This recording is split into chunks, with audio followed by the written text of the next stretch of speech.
Info और की जब हम बात करते हैं तो एक बड़ा साधारण सा प्रश्न उठता है कि क्या इंफॉर्मेशन का यूज वॉरफेयर में और इंफॉर्मेशन को वॉर में यूज किया जा सकता है? क्या इसको वेपनाइज किया जा सकता है? और weaponisation of information he info war का बेस है। तो इसे समझने के लिए इसके कम्युनिकेशन पर्सपेक्टिव को समझना ज़रूरी है। ये एक कॉग्निटिव एस्पेक्ट है, एक कॉग्निटिव प्रोसेस है, जिसके कारण इंफॉर्मेशन में ये क्षमता होती है कि वो हथियार बन सकती है, वो वेपन बन सकती है।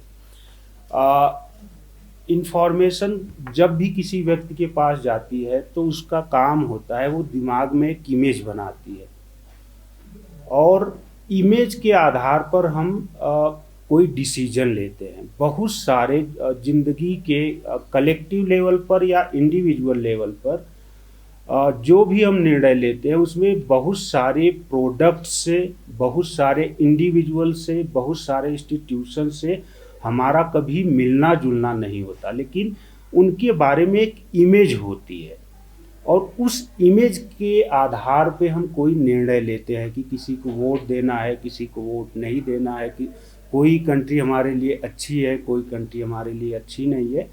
और इमेज जो है वो एक्टिविटी में, डिसीजन में कन्वर्ट होता है, और ये प्रक्रिया कलेक्टिव होती है और इंडिविजुअल लेवल पे होती है। इसका मतलब ये हुआ कि अगर इंफॉर्मेशन सप्लाई लाइन को बदल दिया जाए तो आपकी डिसीजन मेकिंग प्रोसेस को भी बदला जा सकता है, और यहीं पर वेपनाइजेशन की ताकत आती है। इंफॉर्मेशन को अगर आप बदल दो तो डिसीजन बदला जा सकता है, फिर आपको फिजिकल असॉल्ट की ज़रूरत नहीं पड़ती, आप किसी व्यक्ति के मस्तिष्क पर कब्जा करने की स्थिति में आ जाते हैं।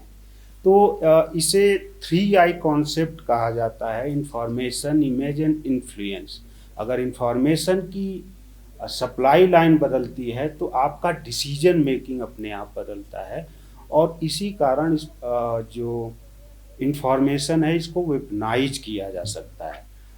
जनरली जब हम इन्फो वॉर की बात करते हैं, या आजकल एक नए टर्म का उपयोग हो रहा है, हाइब्रिड वॉरफेयर का, तो हम ऐसा मानते हैं कि ये कोई नया कॉन्सेप्ट है। नहीं, टेक्नोलॉजिकल इंटरवेंशन हुआ है, लेकिन ये एक क्लासिकल कॉन्सेप्ट है। और कनेक्ट करने के लिए मैं इंडियन क्लासिक से कुछ उदाहरण यहाँ पर मैंने रखा है। हम लोग महाभारत में जाएं, इसमें ज़्यादा मैं समय नहीं लूँगा, तो उसमें एक उदाहरण आता है कि कर्ण से उसका कवच और कुंडल ले लिया गया था और उसे डिफेंसलेस बना दिया गया था। अगर कर्ण के पास कवच और कुंडल होता तो उससे पराजित नहीं किया जा सकता, लेकिन इससे पहले कर्ण को इंफॉर्मेशन के द्वारा न्यूट्रलाइज किया जा चुका था। जब भगवान श्री कृष्ण उसे बताते हैं कि आप राधेय नहीं हो, आप कौन्तेय हो, और पांडव आपके भाई हैं, तो कवच कुंडल कर्ण को डिफेंसलेस बनाता है, लेकिन एक सूचना का एक्सपोजर कर्ण को एग्रेशनलेस बना देता है। जो उसकी पोटेंसी थी, उस ताकत से वो पूरे महाभारत में नहीं लड़ता। इसके साथ दूसरा बड़ा जो उदाहरण है वो द्रोणाचार्य के वध का है। वो द्रोणाचार्य जिनके बारे में कहा जाता था कि वो ब्रह्मास्त्र विद्या के ज्ञाता थे, और महाभारत युद्ध में 3-4 लोग हैं जिनके पास ऐसे विद्या का ज्ञान है। उनको एक क्लासिकल कम्युनिकेशन स्ट्रेटजी में ट्रैप किया गया और एक सामान्य से योद्धा ने उनका वध कर दिया गया। जिस योद्धा को मारने के लिए अर्जुन भी खुद को अक्षम पाते हैं, वहाँ पे एक कम्युनिकेशन स्ट्रेटजी रची जाती है, अश्वत्थामा हतोहत। अश्वत्थामा उनके बेटे का नाम भी है, अश्वत्थामा एक हाथी का भी नाम है, और वो डिफेंसलेस हो जाते हैं, अपना सारा अस्त्र शस्त्र जमीन पर रख देते हैं, और फिर एक सामान्य सा योद्धा धृष्टद्युम्न उनका वध कर देता है। तो जो काम बहुत बड़े योद्धा नहीं कर पाए वो एक कम्युनिकेशन स्ट्रेटजी, ये एक केवल झलक है कि इन्फो और हाइब्रिड वॉर का उपयोग क्लासिकल रूप से भी होता रहा है युद्धों में। जो चाइनीज इन्फो वॉर है वो कोई प्रैक्टिकल अप्रोच नहीं है, वो एक पॉलिसी के अंतर्गत चलाई जाती है जिसे हम 3W स्ट्रैटेजी कहते हैं।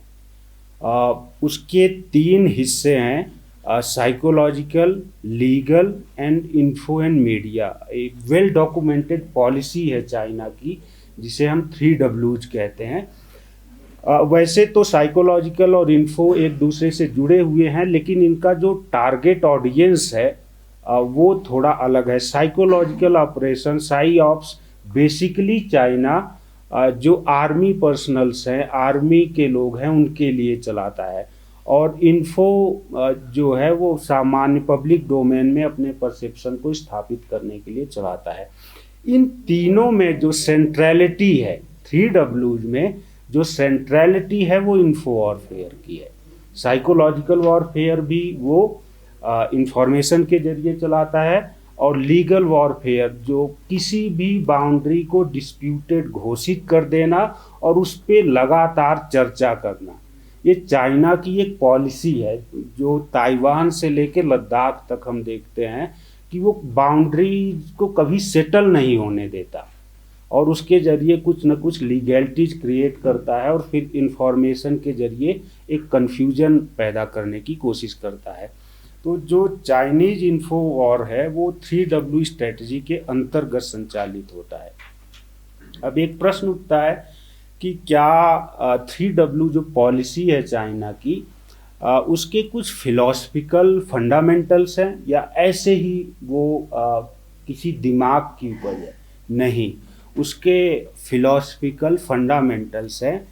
वहाँ के एक दार्शनिक हुए सुंजू, तो सुंजू के 2 फेमस स्टेटमेंट हैं। पहला, टू विन विदाउट वार, बिना लड़े युद्ध जीता जाए। वो कहता है कि अगर 100 युद्ध आप लड़ते हैं और 100 युद्धों में आप विजय प्राप्त करते हैं तो वो आइडियल कंडीशन नहीं है। आइडियल कंडीशन ये है कि बिना वॉर में जाए आप एक ऐसी साइकोलॉजिकल सिचुएशन पैदा करें कि जो एनिमी है या एडवर्सरी है वो लड़ने की हिम्मत ही ना जुटा पाए। तो ये सुंजू की पॉलिसी है, टू विन विदाउट वार। और दूसरा जो उसका कॉन्सेप्ट है ये भी सुंजू का ही है, all warfare is based on deception. तो डिसेप्शन यानी जो है उसको न दिखाना, 2 डायमेंशन है इसके, और जो नहीं है उसको दिखाना। इससे जो एडवर्सरी है वो हमेशा कंफ्यूज रहता है। तो ये इसका कॉन्सेप्चुअल एस्पेक्ट था।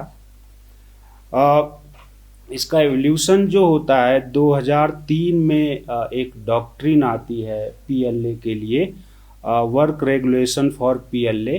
उसमें एक सतही रूप से इसका जिक्र होता है, लेकिन 2010 में 3W जो वॉरफेयर स्ट्रेटेजी है एक व्यवस्थित रूप में हमारे सामने आती है। जो लद्दाख में जनरली स्टैंड ऑफ होते हैं, तो जो हमारे ट्रेडिशनल स्ट्रेटजिस्ट है उसे देखने के लिए एक शब्द इस्तेमाल करते हैं, सलामी स्लाइसिंग का। मतलब वो ऐसे ही नहीं है कि वो बढ़ आते हैं और फिर पीछे चले जाते हैं। ये एक इंक्रीमेंटल अप्रोच है चाइना की, जिसमें वो किसी की ज़मीन को धीरे धीरे उस पर कब्जा करता है। 20 किलोमीटर आगे जाएगा, फिर कुछ वार्ता होगी, 10 किलोमीटर पीछे चला आएगा और इस तरह से 10 किलोमीटर पर उसका कब्जा हो जाता है। तो इस स्ट्रैटेजी को सलामी स्लाइसिंग कहते हैं। वो धीरे धीरे काट काट कर किसी भी भूखंड पर कब्जा करते हैं। लेकिन ये केवल जियो स्ट्रैटेजिक पॉलिसी नहीं है, अब इसमें एक इन्फो वैल्यू भी जुड़ गया है, जिसमें वो अपने एडवर्सरीज को लगातार संदेश देते हैं कि हम आपकी ज़मीन पर कब्जा कर सकते हैं। आप कुछ नहीं कर सकते, एक तरह से उनके मोराल को डाउन करने का एक मैसेजिंग सिस्टम है ये। आप इसे डेपसांग में देखें, 2013 में देखें, डेम चौक में ऐसा हुआ। डेम चौक में तो जो हुआ वो मतलब उदाहरण देने लायक है कि उसका इंफॉर्मेशन वैल्यू कितना ज़्यादा है। उस समय चाइनीज प्रेसिडेंट यहाँ पर आए हुए होते हैं, प्राइम मिनिस्टर के साथ इंगेज होते हैं, और उस समय डेम चौक होता है। तो ये एक क्लियर मैसेजिंग है कि हम आपके सर पे बैठ सकते हैं और आपको उन दबाव के अंतर्गत रहते हुए हमसे नेगोशिएशन करना पड़ेगा। इसी तरह से गलवान का है।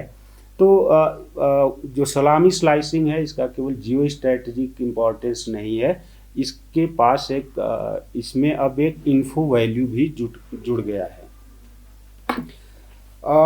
चाइना के एक बहुत बड़े फिलॉसफर हुए हु सी, उनका एक फेमस कोट है जो बार बार कोट किया जाता है कि भारत ने बिना एक सैनिक को भेजे 2000 सालों तक चाइना पर सांस्कृतिक दृष्टि से शासन किया। अभी राजनाथ सिंह 2 साल पहले जब उन्होंने ये स्टेटमेंट दिया था तो चाइना का इस पर बड़ा शार्प रिएक्शन आया था कि this is the way of aggression.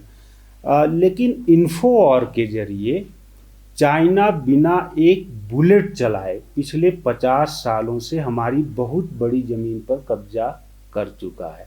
तो हमने बिना एक सोल्जर भेजे वहाँ पर 2000 सालों तक शासन किया। पिछले 70-75 सालों में ये रिवर्स हुआ है, वो बिना एक बुलेट चलाए हमारी टेरिटरी के एक बड़े हिस्से पर कब्जा करने की स्थिति में है, और उसमें इन्फो वॉरफेयर महत्वपूर्ण भूमिका निभाता है। जस्ट कंक्लूड, एक महत्वपूर्ण पक्ष जो है इसमें वो है मीडिया मेड इन चाइना।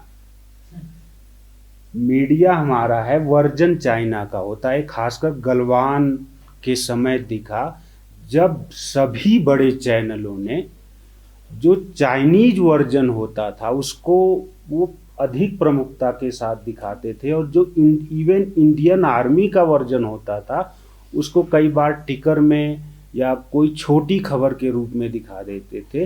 तो Chinese intervention Indian communication system में, इंडियन मीडिया इकोलॉजी में बहुत ज़्यादा है। उसका एक उदाहरण है ये जो URL आपको दिख रहा है, ये एक मैगजीन का है जिसमें वो कहते हैं कि गलवान इस कारण हुआ क्योंकि भारत ने 370 हटा दिया। तो किस तरह से उनके अटैक को लेजिटिमाइज कर रही है हमारी मीडिया। तो ये मीडिया है लेकिन मेड इन चाइना है। ये एक प्रमुख अखबार है जिसके बारे में हम बहुत एक क्लासिक अप्रोच रखते हैं, जिसमें एक फुल पेज एड चाइना में कम्युनिस्ट पार्टी के 100 वर्षों के पूरा होने के बाद आया और उनकी उपलब्धियां गिनाई गई। ये भी यहाँ का एक प्रमुख अखबार है, और जिसे हम मतलब न्यूज़ वैल्यू, न्यूज़ एथिक्स के नाते उसका बहुत उदाहरण देता है कि भाई पेपर हो तो ऐसा हो। कंक्लूजन क्या हो सकता है, हम कैसे काउंटर कर सकते हैं, तो कुछ इसके संभावित तरीके इस स्लाइड में दिखाए गए हैं।